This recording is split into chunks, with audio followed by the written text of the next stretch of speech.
Hey everybody, welcome back to Unicorn Princess GOTM. I'm Onikage, and this is going to be my review video for TCG Card Shop Simulator. Just up front, for a $13 game, it's sitting at overwhelmingly positive. It is a lot of fun, especially with all the customization that's available. Like you can make your shop look really cool. And, given that it's early access and all this stuff that they're going to be adding in, I think it is definitely worth getting. What I would say though is, given all of the stuff that they're planning, if you hold off on getting it or wait till a sale or something, I think that's fine. Um, there's some tweaking that they need to do. The checkout experience is pretty good. The opening of the card packs is kind of fun, especially when you get like the super high value cards. But there are a couple things I just wanted to cover briefly that I think needs a little bit of work to make the game really enjoyable.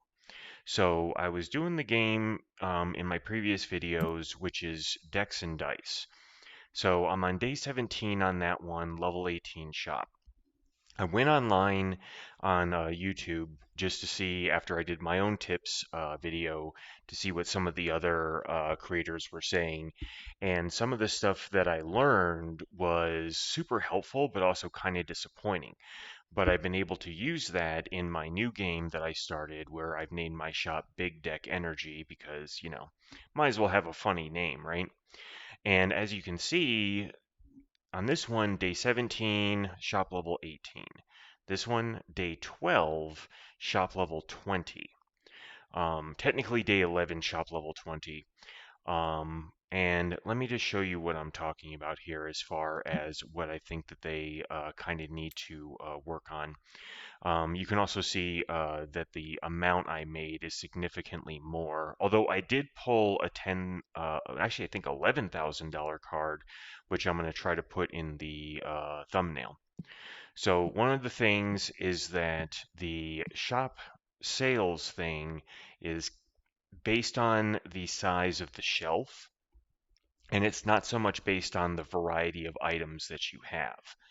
So I've got a very limited variety of items now. I'm not doing any accessories because apparently the way it currently works is that when shoppers come in, they pull from a shelf a random number based on what the shelf has available, and they're already going to go to a certain number of shelves.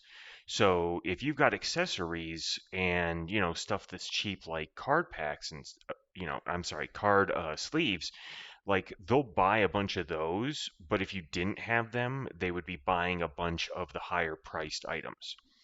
The other problem is that the income from the card tables isn't great, and you can unlock the different tournament types pretty quickly, even with a small number of tables like I have. So that's kind of, again, disappointing. I like the other shop I had where it was like a ton of card tables.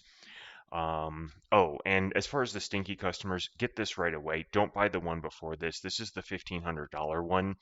The cheaper one, which I'll show you here, for 500, only sprays a little bit, and it's not enough to de-stink them. But if you use this one, the 1500 one, once you are high enough shop level, it always gets them and just completely removes the stink. And stink is one of the main things that hurts your reviews. Um, the the other balance issue is just like the increase of profit between like the card packs. Like I'm currently getting more profit from the common card boxes than I would from the rare card boxes. And then the spike to legendary is just ridiculous. Um, and to get your shop level up, when you pull big value cards, you don't get a ton of experience. You definitely get more, but you don't get a ton. Like when I pulled the $11,000 card on my other game, I still only got like 100 XP from that.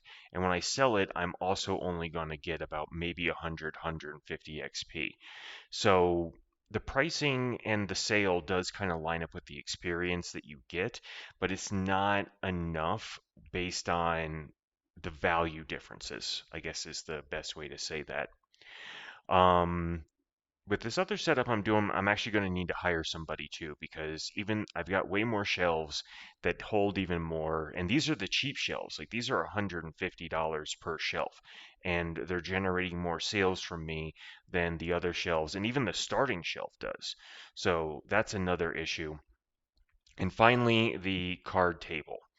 I only put this out for a little bit just to sell like a couple very high value cards and then it's boxed up and it's put out there because people will just, again, it's a waste of a purchase slot for purchase people if you're not selling something that's very high value.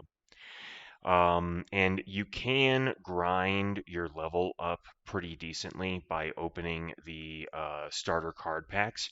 I even got the legendary card packs. The experience difference is maybe 10% more for the legendary versus the starter ones. And there's no difference between like the rare and the epic card opening versus the starter common card opening. The only other real reason to do that is if you're going for achievements so that you can try to get like, like the max card collection and X amount of ghost cards as they're called, that sort of thing. So I really hope that they make some improvements because I would love it if having accessories and stuff that like the shoppers would buy those on top of whatever they were going to buy as far as the cards. Also, I am kind of looking forward to like the tabletop stuff they're going to do. And I am hoping that at some point, in addition to card tables, you can also have like gaming tables for like tabletop D&D campaigns, or maybe even like a Warhammer 40K sort of thing with like figurines that you could sell. I think that would be a really cool thing for the game to have as well. And just one small nitpick, once 9 p.m. hits, it doesn't even matter if you do the sign to sorry we're closed. People just stop coming in. And even after 9 p.m. hits, if you switch this to sorry we're closed, the people who are playing don't stop playing. And you have to wait for them to finish for them to buy something. I noticed that if you interrupt them like I was doing to sort of get them up and out, they won't buy anything on the way out. Even turning the lights off doesn't seem to do it. Like those just sit there playing in the dark, which is kind of silly. But yeah, overall, for a $13 game, or maybe different based on the currency of your country, absolutely worth it. I got a ton of hours into this. I absolutely enjoyed it, and I think it does deserve overwhelmingly positive for where it is as far as early access. But I think there's a lot more room to grow to really make it a great experience. So that's going to be my main review for TCG Card Shop Simulator. For the month of November, we're actually going to be doing The Long Dark, which is one of my favorite single player survival games. It's permadeath and it is like really intricate and it is a brutal game, especially on the higher difficulties. Also, I started doing little Skyrim shorts, so if you're a Skyrim fan, maybe check those out. Just like, little 30 to 60-second clips that are usually funny or little like glitches and stuff you can do. I don't do anything with like the buckets or the plates to like clip through things. I usually try to find a different way of doing it because there's a million of the other videos.